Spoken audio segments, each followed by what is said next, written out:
هنا، مروة، أدهم، آية، ميادة، شيماء، رويدة، ملك، سمر، إسراء، سارة، شيماء، شروق، هدير، شيماء، تقى، جنى، أسماء، شيماء.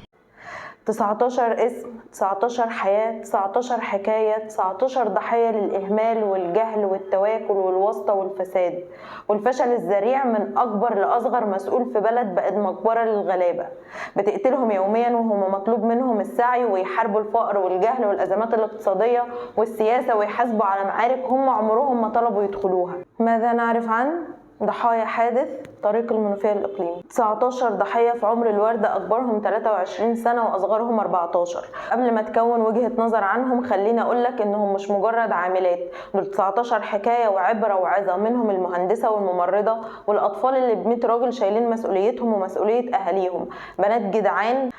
صحيح وفاتهم هي قدرهم، بس برضو جريمة مكتملة الأركان وبفعل فاعل مجرم بفساده وفشله.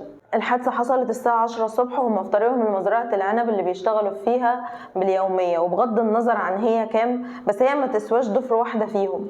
الطريق لا يصلح اتجاه واحد رايح جاي، عربية نقل تقيل ماشية بسرعة وسواق مهمل بحسب التحقيقات الأولية كان نايم واختلت منه عجلة القيادة، دخل في الميكروباص مخلاش في حتة سليمة. بس للأسف الحادثة دي لا هي الأولى ولا الأخيرة على الطريق ده، لأنه لو هتكتب على جوجل بس حوادث طريق المنوفية الإقليمي هتشوف عدد لا حصر له من الحوادث المتكررة، شكاوى يومية من الطريق. طبعا ودن من طين وود من عجين. ببحث بسيط على جوجل هتقدر تعرف ان سجل الطريق ده دموي، وخلال عامية 2024-2025 حصل عليه اكتر من 17 حادثة، منها حادث البنات دول، وده في الفترة دي بس. حوادث نتج عنها عشرات الوفيات واغلب الحوادث كانت عائلات. الطريق ده تم تشغيله من 8 سنين وشغال بحارة مرورية واحدة، وبحسب بيان على صفحة محافظة المنوفية الشركة الوطنية هي المسؤولة عن اعمال الصيانة الحالية. وفي حوار عبثي مع الإعلامي عمرو أديب بيأكد برلماني عن دايرة في المنوفية إن الطريق بالفعل تم استلامه من 8 سنين والمفروض إنه جديد، ولكنه دخل أعمال صيانة من 2 سنين، وإن تطويره هيتكلف حوالي مليار جنيه تاني غير الأولانيين. السبب في مشاكل الطريق إن بيمشي عليه نقل تقيل. فين وزارة النقل من الحادث؟ فين رئيس الوزراء؟ ليه ما شفناش الناس دي في المستشفى؟ ليه ما شفناهمش في الجنازة؟ ليه محافظ المنوفية باعت سكرتيره وما راحش بنفسه وهو المعني الأول بمشاكل الطريق ده لأن هي مسؤوليته؟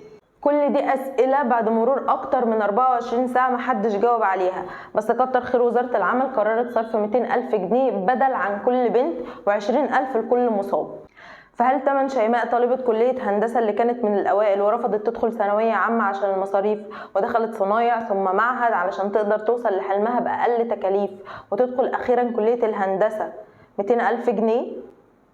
رويدة العروسة اللي قررت تنزل تشتغل عشان تجهز نفسها وتجيب كل اللي نفسها فيه من 130 جنيه اليومية، تمنها 200,000 جنيه؟ هدير اللي رفضت تسمع كلام والدتها وتريح يوم الجمعة وما تنزلش اليومية، بس هي رفضت عشان عاوزة تجمع فلوس تسندها مع بداية الدراسة، ما هي من المتفوقات في معهد التمريض، تمنها 200,000 جنيه؟ شروق أصغر بنوتة في الحادثة وأكبر إخواتها عندها 14 سنة بس، عانت من التنمر بسبب التأخر في دفع المصاريف فقررت تشتغل مش بس تساعد نفسها كمان تساعد أهلها، وكانت وعد أخوها الصغير تجيب له جزمة بس للأسف ما رجعتش بيها.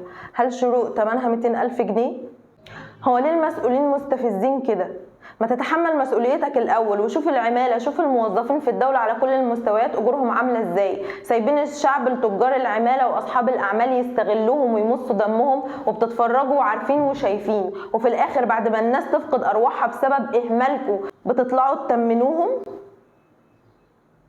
وزير النقل كامل الوزير لم يصدر بيان تعزية لأسر الضحايا لحد دلوقتي، لأن سيادته مشغول بمنتدى الترابط العالمي للنقل بتركيا بيتكلم فيه هناك عن إنجازاته اللامحدودة في مجال الطرق والكباري في مصر، فهنوسع النشاط ونخليه دولي. وإلى هنا كان هذا كل ما نعرفه عن حادث طريق المنوفية الإقليمي. غير المغضوب عليهم ولا الضالين.